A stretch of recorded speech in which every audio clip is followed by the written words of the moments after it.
नमस्कार, मैं श्री गोपाल नारसन। सबसे पहले मुख्य समाचारों पर एक नजर। उत्तराखंड आने के लिए कोविड जांच जरूरी, साखन कला में ताबड़तोड़ फायरिंग, कई गिरफ्तार। हरियाणा में कृषि विधेयक के खिलाफ प्रदर्शन, कृषि विधेयक संसद में पारित। बसपा के पूर्व एमएलसी की मुश्किलें बढ़ी। अब खबर विस्तार से।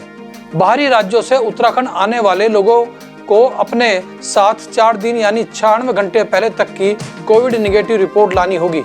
अगर उनके पास कोविड निगेटिव रिपोर्ट नहीं है तो प्रवेश करने वालों के थर्मल टेस्ट की व्यवस्था संबंधित जिला प्रशासन करेगा।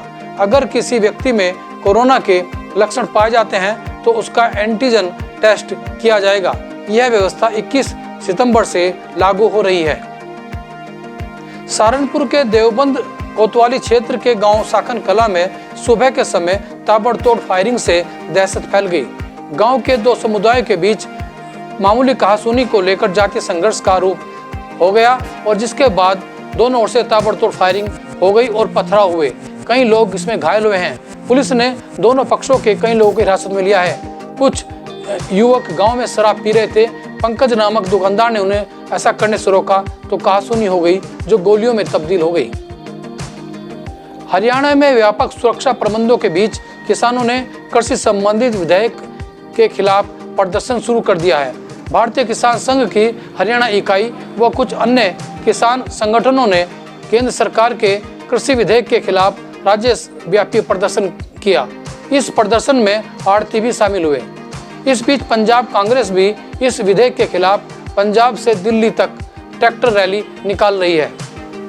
हरिद्वार से खबर आई है। श्री पंचदशनाम जुना आनंद भैरव अखाड़ा द्वारा संचालित प्राचीन छड़ी यात्रा गंगा के उद्गम स्थल गंगोत्री पहुंची, जहां पर गंगोत्री धाम के मुख्य रावल शिव प्रकाश आदि ने पवित्र छड़ी की पूजा अर्चना की। श्री महंत प्रेमगिरी व अन्य साधुओं ने कुंभ 2021 के सकुशल संपन्न कराने, कोरोना जैसी वैश्विक महामारी को समाप्त करने की कामना के साथ आशीर्वाद दिया।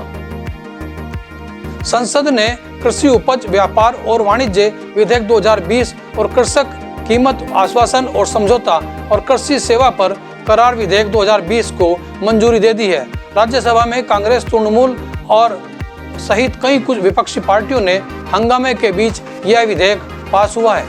लोकसभा में यह विधेयक पहले ही पास हो चुका है। उत्तराखंड में नेता प्रतिपक्ष डॉक्टर इंदिरा हृदयेश को एयरलिफ्ट कर देहरादून से गुरुग्राम स्थित वेदांत अस्पताल के लिए उपचार हेतु भेजा गया है। सरकार ने उनके लिए हेलीकॉप्टर की व्यवस्था कराई है। शनिवार को हल्द्वानी से कोरोना का इलाज कराने के लिए दून के एक नामी अस्पताल में पहुंची नेता प्रतिपक्ष इंदिरा हृदयेश को सरकार के प्रयास के बावजूद भी कमरा नहीं मिल पाया।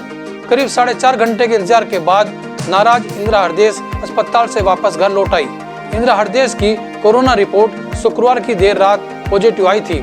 इसके बाद नेता प्रतिपक्ष ने दून स्थित मैक्स अस्पताल में उपचार कराना तय किया। मैक्स पहुंचने पर कहा गया कि आईसीयू में भर्ती किया जा सकता है। इंदिरा के मुताबिक आईसीयू की उन्हें जरूरत नहीं थी।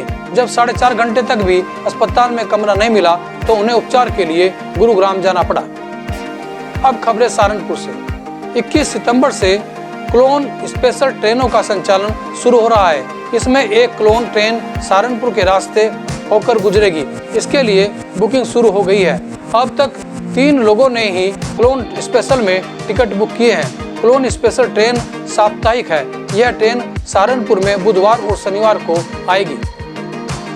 बसपा के पूर्व एमएलसी मोहम्मद इकबाल की मुश्किलें बढ़ सकती हैं। उनके विरुद्ध मनी लॉन्ड्रिंग के आरोप की जांच कर रहा प्रवर्तन निदेशालय उनकी कई संपत्तियां जब्त कर सकता है।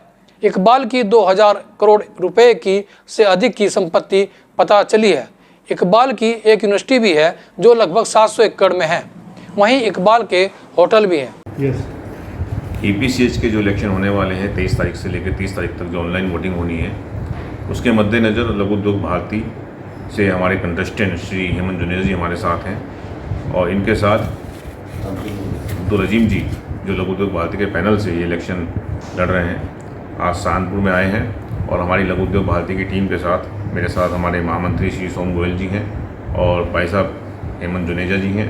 साथ में हमारे शरद जी मुरादाबाद से हैं और हमारे लघु उद्योग भारती के जिला अध्यक्ष मुरादाबाद से श्री अंशुल जी यहाँ पर आए हैं। तो यहाँ पर बैठ के हमने एक आवाज़ से हम सहारनपुर के एक्सपोर्टर से अपील करते हैं कि श्री हेमंत जुनेजा जी को और इनके साथ जो खड़े हुए हैं भाई साहब, उनको आप भारी मतों से विजयी बनाएं और बाहर, जैसे भाई साहब ने बताया है कि ये सब एक्सपोर्टर्स की आवाज़ बनकर आगे बढ़ाएंगे। और मुझे मेरा मानना है कि लघु उद्योग भारती एक ऐसा संगठन है जिसके प्रत्येक व्यक्ति को बोलने की पूरी आज़ादी है और वो अपना काम करवाना जानता भी है और सरकार के साथ सहयोग करके व्यापारियों को एक विकसित करने का कार्य करेंगे। धन्यवाद। आज राजविहार कॉलोनी में ये विधायक निधि थे एक सड़क उमेश त्यागी जी के प्रस्ताव पर यहाँ पर बनी है और उसी के उद्घाटन का ये अवसर है। वास्तव में विधायक निधि विकास में ऊँट के मुंह में जीरा है, परंतु उस बात का नियत हम देख सकते हैं जनप्रतिनिधि की विधायक निधि के माध्यम से कि जब वो सभी क्षेत्रों में सभी जाति और धर्म के मानने वाले लोगों में प्राथमिकता के आधार पर सबको सामंजस्य बनाकर अगर लगाने की कोशिश करता है। और उसी के साथ विधायक निधि का सबसे महत्वपूर्ण काम ये है कि वो कम पैसे में ज़्यादा लोगों को कैसे फ़ायदा हो सके, इस बात का नीतिगत निर्णय लेने की क्षमता हर जनप्रतिनिधि में उसी रूप में हो सकती है।